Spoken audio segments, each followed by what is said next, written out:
The wand's back. That means it's time for another Harry Potter related video. Hey guys, it's me Shishi and welcome back to another video on my channel. So, Avengers End Game is going to be coming out at the end of this month and I am super excited. I already got my advance tickets and today in this video I'll be sorting some MCU characters into their Hogwarts houses. I'm so sorry to people who disagree with me, I'm so sorry. But please do know that these are my opinions and I don't mean to offend anyone in any way through this video. Captain America is a Gryffindor to me. He's very chivalrous, that's one thing. He liberated an entire infantry that has became prisoners of war. I put Bucky Barnes as a Hufflepuff and it's because he's very, very loyal. Let's ignore his Winter Soldier phase. I think at the end of Winter Soldier, Cap fell into a river and then Bucky, once he started getting his memories back, he jumped into the river too to save Cap. Loyalty. Iron Man, who I have put down as a Ravenclaw, simply because he's a genius, okay? He engineered his own suit and he always has a plan, a good, decent plan that is good. Spider-Man, who I've put as a Hufflepuff because, firstly, friendly neighborhood Spider-Man. That accounts for something, okay? And then he also sticks by Tony Stark, even after their initial meeting where he was recruited to help Tony Stark in Civil War. So he's kind of very loyal. He even went to space with Tony Stark. Even though Tony Stark tried to send him back to Earth, he stayed. Loyalty.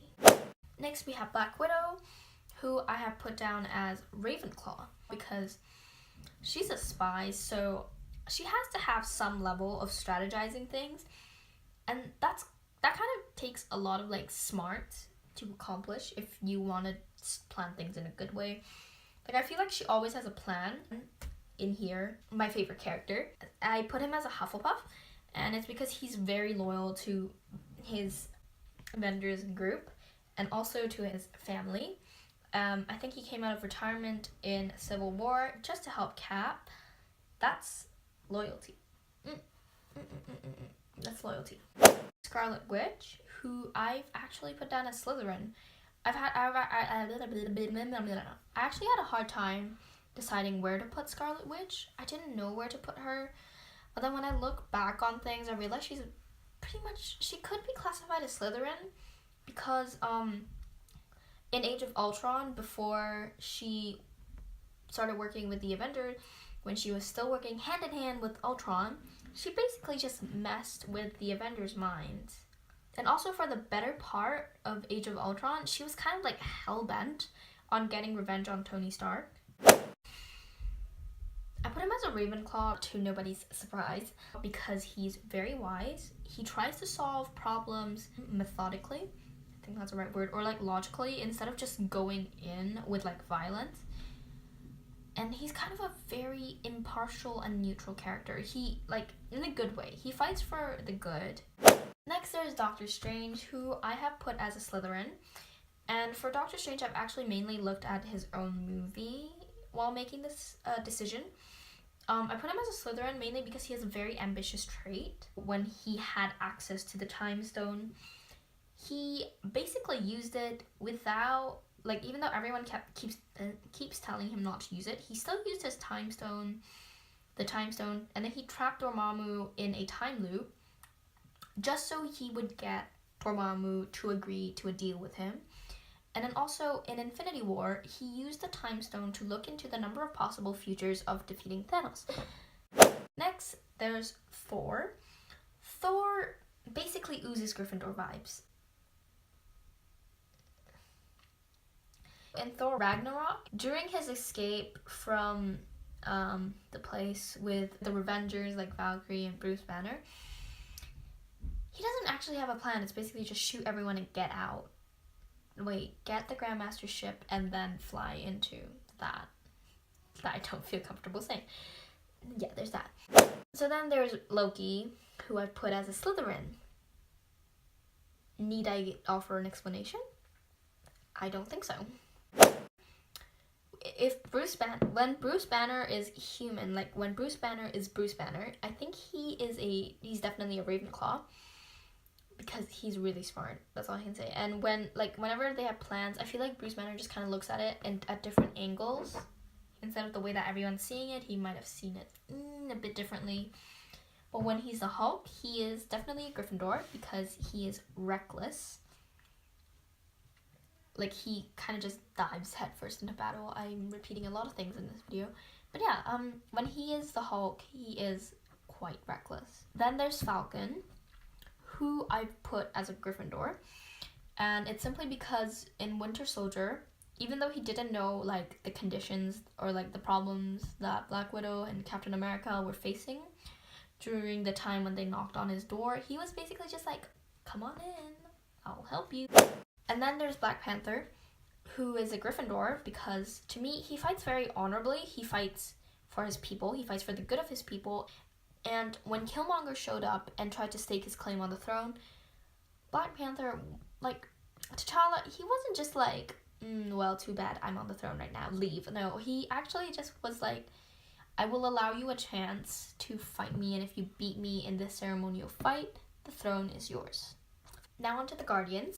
We will start with Star-Lord, who I put down as a Gryffindor, and it's because he didn't turn his back on anyone. Like, not the Guardians, not the universe, even after his dad kind of just was like, join me, like that. Even though it was his dad, like, Star-Lord has a very strong and very conscious moral compass that is not skewed. Like, he knows what to do. Like, he knows what's right to do, and he knows what's wrong. Yeah. And then there's Gamora, who is also a Gryffindor in my mind because she escaped Thanos. That takes major bravery and, like, a lot of courage, a lot of bravery to do. And she kind of also faces all her challenges, all the Guardians' challenges head on without really hesitating much. She just goes in and kills. Then there's Nebula, who I've put down as a Slytherin because she's very ambitious and she is only working with people because she thinks that I think that she's only working with people because she sees it as a means to an end. Like, she's using them to achieve a common goal.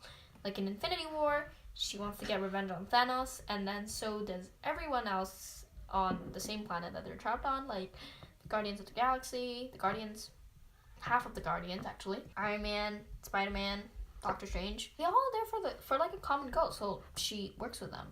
But if the goal wasn't the same, I would wager that she would actually just do it by herself. Next, there's Drax, who I've put down as a Gryffindor because of his impulses. He is absolutely reckless when it comes to his family. He, like, basically just lets go of any plan, anything that they have had, the entire, like, Guardians group have talked about previously when it comes to, in terms of his family stuff. Like, the moment he sees a chance to avenge his family, he becomes a very reckless character. But apart from that, he is pretty, like, courageous and all that. He doesn't really shy away from battle. So I feel like that's quite Gryffindor-y. Next, there's Rocket, who I've actually put down as Ravenclaw. I've actually changed my mind a couple times. I put him as Slytherin and then Ravenclaw, Slytherin, Ravenclaw. It's been a back and forth. But I do feel like he's more of a Ravenclaw right now because he kind of always knows what to do.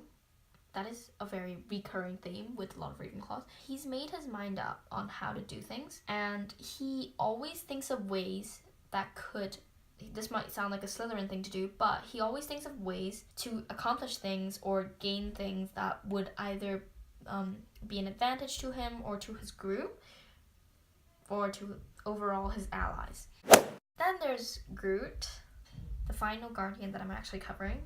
But Groot is also a Hufflepuff because he is loyal to no end. He sacrificed his arm so Thor could, a teenage Groot sacrificed his arm so Thor could complete his hammer.